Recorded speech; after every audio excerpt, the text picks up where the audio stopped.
ಸರಿ 2 ಸತಿ ಸರಿ ಸರ್, ಈ ಹುಚ್ಚಾಟನ ಸ್ಟಾಪ್ ಮಾಡಬೇಕಾಗುತ್ತೆ ಅವನು. ಯಾಕಂದರೆ ಯಾರಾದರೂ ಒಬ್ರು ಕಡಿವಾಣ ಹಾಕಲೇಬೇಕಲ್ಲ ಸರ್. ತೀರಾ ತಪ್ಪಾಗಿ ಸುದೀಪ್ ಸರ್ ಬಗ್ಗೆ ಏಕವಚನದಲ್ಲಿ ಮಾತಾಡ್ತಾನೆ. ನಮ್ಮ ಇಂಡಸ್ಟ್ರಿಯವ್ರ ಬಗ್ಗೆ ಏಕವಚನದಲ್ಲಿ ಯಾರು ಸರ್ ಇವನು?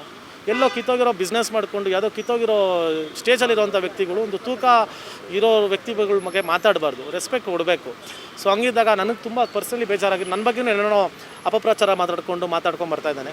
ಸೊ ಅದೆಲ್ಲ ಸ್ಟಾಪ್ ಆಗಬೇಕು ಅಂತ ನಾನು ಬಂದದಕ್ಕೆ ಕಂಪ್ಲೇಂಟ್ ಕೊಟ್ಟಿದ್ದೀನಿ ಸರ್. ಸರ್, ಇದು ಮೊದಲಲ್ಲ, ಈಗ ಇತ್ತೀಚಿನ ದಿನಗಳು ಅಂದರೆ ಬಿಗ್ ಬಾಸ್ಗೆ ಹೋಗಿ ಬಂದ ನಂತರದಲ್ಲೂ ಕೂಡ ಅಲ್ಲಿರುವಂಥ ಕಂಟೆಸ್ಟೆಂಟ್ ಆಗಿರ್ಬೋದು, ಮತ್ತು ನೀವು ಹೇಳ್ದಂಗೆ ಬೇರೆ ಬೇರೆ ನಟರ ಬಗ್ಗೆ ಮಾತಾಡಿರೋದಾಗಿರ್ಬೋದು, ಇದೆಲ್ಲ ಸಾಕಷ್ಟು ಕಾಂಟ್ರವರ್ಸಿ ಆಗ್ತದೆ. ಏನಕ್ಕೆ ಈ ರೀತಿಯಾಗಿ ಮಾಡ್ತಿದ್ದಾರೆ, ಅವ್ರೇನು ಅಂತ ಹೇಳಿ? ಸರ್ ಇಲ್ಲ ಸರ್, ಅವ್ನಿಗೆ ಕರೆಕ್ಟಾಗಿ ಇನ್ನೂ ಒದೆ ಬಿದ್ದಿಲ್ಲ ಸರ್. ಎಲ್ಲ ಫ್ಯಾನ್ಸು ತಿರುಗಿ ಬಿದ್ದು ಒಂದು ಸತಿ ರೋಡಲ್ಲಿ ನಿಲ್ಸ್ಕೊಂಡು ಹುಚ್ಚನೆ ಹೊಡೆದಂಗೆ ಹೊಡಿತಾರೆ ಸರ್. ಹೊಡೆದಾಗ ಮೇಲೆ ಅವ್ನಿಗೆ ಬುದ್ಧಿ ಬರುತ್ತೆ ಅನಿಸುತ್ತೆ. ಬಹುಶಃ ಅದಾದಮೇಲೂ ಬರಲ್ಲ ಅನಿಸುತ್ತೆ.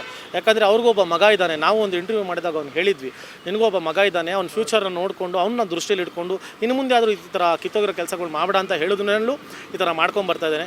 ಅದೆಲ್ಲೋ ತೀರಾನೇ ತಪ್ಪು ಬೀಳುತ್ತೆ ಸರ್. ಇಷ್ಟಲ್ಲೇ ಅವ್ನಿಗೆ ಹಿಂಗೆ ಆಡ್ತಾಯಿದ್ರೆ ಫ್ಯಾನ್ಸೇ ಹೋಗಿ ಕೊಡ್ತಾರೆ ರೋಡಲ್ಲಿ ಸರ್.